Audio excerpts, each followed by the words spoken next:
अस्सलामुअलैकुम वरहमतुल्लाहि वबरकातुहू। प्यारे बच्चों, आज हम आपको एक कहानी सुनाएंगे प्यासे कौवे की।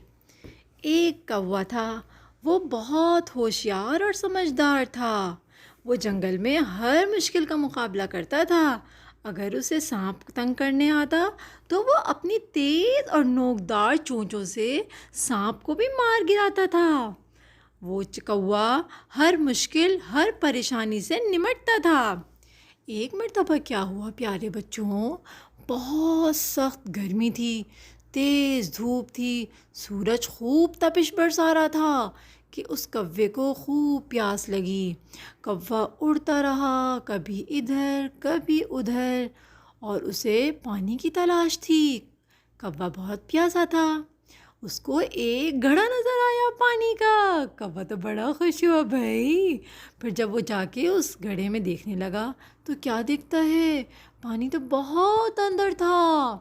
कौवा बड़ा परेशान हुआ, मगर उसने हार न मानी। उसने क्या किया, इधर देखा उधर देखा, और फिर कुछ कंकड़ नजर आए उसे। उसने जाके कंकड़ उठाए, और फिर पता है उसको क्या सूझी, उसने एक तरकीब सूझी कि कंकर इस पानी के घड़े में डालता हूँ। जाकर उसने कंकर मुंह में लिए और उस पानी में डालने लगा। एक कंकर, दो कंकर, तीन कंकर, चार कंकर, डालता रहा डालता रहा, कंकर पानी में डालता रहा, डालता रहा डालता रहा, कंकर पानी में डालता रहा।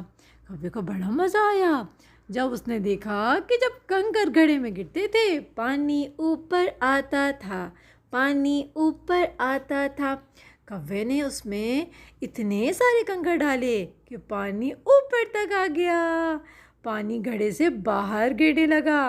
कौवा बहुत खुश हुआ और उसने खूब सैर होके पानी पिया। कौवे की प्यास बुझ गई और उसे बड़ा मज़ा आया। तो बच्चों, इससे हमें क्या पता चला कि कभी भी परेशान नहीं होना चाहिए। किसी भी मुश्किल के आने पर अक्ल से सोचना चाहिए, जैसे इस कौवे ने सोचा और खूब मज़े से पानी पिया। मज़ा आया।